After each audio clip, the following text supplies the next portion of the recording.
networking that I did with different people across the whole center part of the country, I got involved in AASA even more. And so last summer they decided that for the long time they've had indoor air quality for urban schools.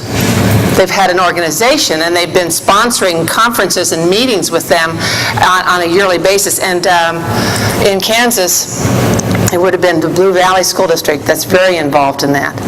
But they decided now it's time to get rural schools involved, and so they called me and said, would you like to come? And so I came to a meeting in Kansas City. They held it there, and we had people from as far away as Oregon that came, and Rob Scheib from Emporia was the only other one, I think, from Kansas that was there. So I got very interested then in indoor air quality. And as a result, one of the things that we started with was something that AASA was promoting, and that is the tools for schools. And some of you probably have this, or it was sent out, I think, to almost every school district in the country. And if you haven't had a chance to look at it, it has all kinds of checklists within this that you can go around to look to see what kind of projects do I need to do? Where are we? Where do we stand? So it gives you that baseline data to start with. So I did. I began with this when I came back. And as a result of being in that group, I had to set an action plan. What was I going to do throughout the course of the year? And I had an opportunity then to send some of my staff members to Washington, D.C. in December, fully paid. I always look for people who will give me money. And they took the staff members and myself to Washington, D.C., and we went to the Indoor Air Quality Symposium. And at the Indoor Air Quality Symposium, there was all different kinds of people that were talking about all different kinds of things, including the Department of Energy, which then it was just kept steamrolling, as you get going into all of this stuff. Met some of the Kansas people at Council of Superintendents as I was attending there, and they were talking about all the things that they had going. Heard about performance contracting at that same one. I think that Mr. Freed was there talking about it at that particular same time. Then I went to a Smoky Hill Service Center meeting, and at the Smoky Hill Service Center meeting, there was Kevin, and he was saying, well, not only do you have the Kansas Performance Contracting, but we'll come in and help you do all of this. Well, my background is education, and I don't know energy, I don't know HVAC, I don't know maintenance and cleaning, I don't know indoor air quality. All of these things are brand new to me, so I had no idea how to do any of this stuff. I just think it's great. It's neat that it's there or needs to happen, but I didn't know. So here was Kevin coming to me and saying, we can help you do this. We can help you put it together. We can help you figure out what you need to do. So in January, we formed a committee. We have multiple committees in the district. We have what they call the Indoor Air Quality Committee. We have, of course, the Healthy Schools Committee that's working on all the different nutrition and physical education activities and nutrition education. We have the Technology Committee. We wanted all of those things to work together. So on the 19th of January, each one of those committees met. They came back and developed a report. From that report, we listed all of the different things we knew or that we saw in the district that needed to be done. And that was when we invited then Kevin to come in and do a presentation to the board. And actually, I think he sent a substitute. And back in the back, and I don't remember your name, but I'm sorry, I apologize. But he came and did a wonderful job, very nice, presenting to my Board of Education. Now, meanwhile, talking about all of this in the beginning of the year, because I had gone to that conference during the summertime, one of our board gets together each year and forms their goals for the following year. And our goal, one of our goals was talking about our facilities and going green and what ways we could do that within the district. So we tried to pull the focus of our entire year around doing this. 3 years ago when I came to Plainville, just before I got there in March, they passed a bond issue.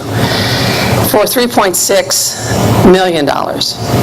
So I got a chance to build several different buildings. But within the building process, one of the things that we were supposed to have in that bond issue was windows and doors in the high school replacement. And when we bid our building project, we had one bid. And it was over the amount of bond money that we had. So we had to go back, take it back our way, and what do they call it, value engineer the project again to figure out what we can do.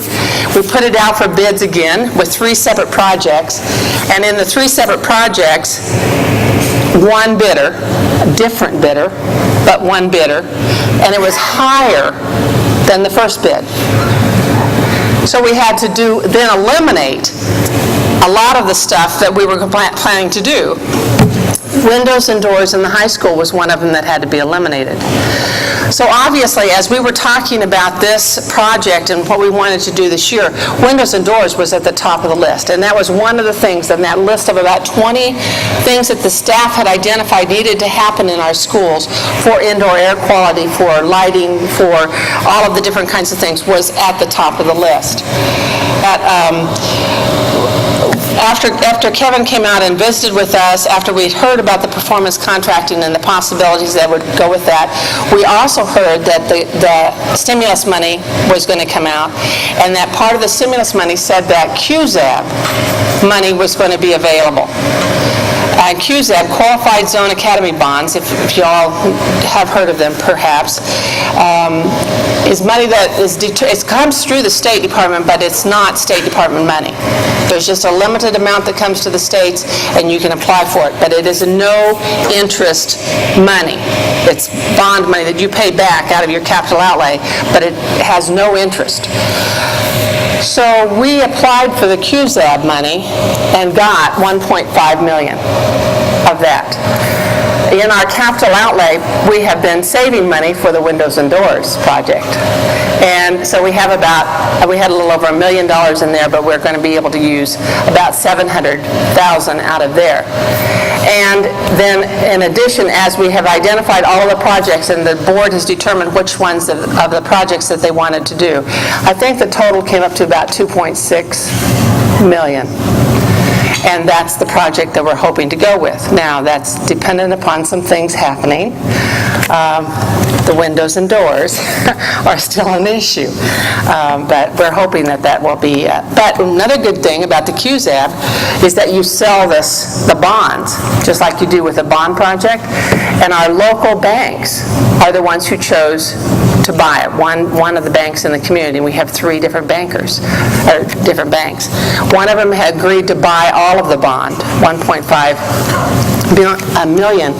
And they get a tax credit for that money, for the bond, and it accumulates, and I don't know the full ins and outs of all of that, but they agreed to give us back 2% of that 10%. So it actually pulls down the amount of money that we actually have to spend. So rather than paying $150,000 a year over the course of the 10 years time that we have to pay the money back, we just pay back $132,000 or $134,000, which makes it really, really nice also.